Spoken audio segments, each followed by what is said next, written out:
যেখানে যেভাবে শেষ হয়েছিল সেখানেই একইভাবে শুরু। ডারউইনে টপ এন্ড টি-20 সিরিজে গত আসরে ফাইনালে উঠেও শিরোপা হাতছাড়া হয়েছিল, আর এবার সেই ডারউইনেই উদ্বোধনী ম্যাচে হেরেছে বাংলাদেশে দল। পাকিস্তান শাহিনজের বিপক্ষে পাত্তাই পায়নি নুরুল হাসান সোহান বাহিনী, হেরেছে ৭৯ রানের বিশাল ব্যবধানে। দ্বিতীয় ম্যাচে নেপালের বিপক্ষে নামার আগে বেশ কাটাছেঁড়া করতে হচ্ছে মিজানুর রহমান বাবুলের দলকে, কারণ নেপালিজরা এই সিরিজ খেলতে গেছে পূর্ণ শক্তির দল নিয়ে। জাতীয় দল বললেও ভুল হবে না, সন্দীপ লামিচানে, রোহিত পৌড়েল, কুশল ভুরতল সব তারকাই আছেন অস্ট্রেলিয়া সফরে। বাংলাদেশ এ দলকে চ্যালেঞ্জ জানাতে প্রস্তুত তারা।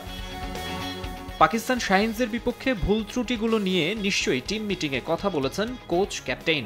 ওই ম্যাচে বোলাররা ছিলেন বেশ খরুচে। আগে ব্যাটিং করে ৪ উইকেটে ২২৭ রান করেছিল পাকিস্তানিরা। হাসান মাহমুদ, মৃত্যুঞ্জয় চৌধুরী, রাকিবুল হাসান, রিপন মণ্ডল ৮-এর বেশি ইকোনমি ছিল প্রত্যেকের।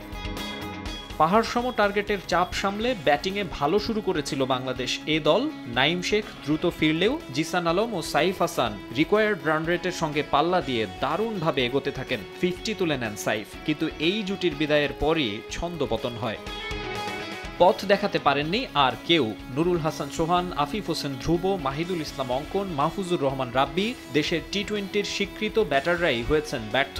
তাদের আসা যাওয়ার মিছিলে 25 বল হাতে থাকতেই মাত্র 148 রানে অল আউট হয় বাংলাদেশিরা। ওই পারফরমেন্স ভুলে যেতে চাইবেন সোহানরা। নেপালকে হারিয়ে জয়ের ধারায় ফেরার লক্ষ্য তাদের, তবে সেটা যে সহজ হবে না একেবারে। নেপালিজরাও যে সংক্ষিপ্ত সংস্করণে বেশ উন্নতি করছে। সবশেষ টি-20 বিশ্বকাপে তাদের বিপক্ষে জয় পেলেও ম্যাচটা হয়েছিল প্রতিদ্বন্দ্বিতাপূর্ণ। মাকসুম আলম খান, সময় সংবাদ।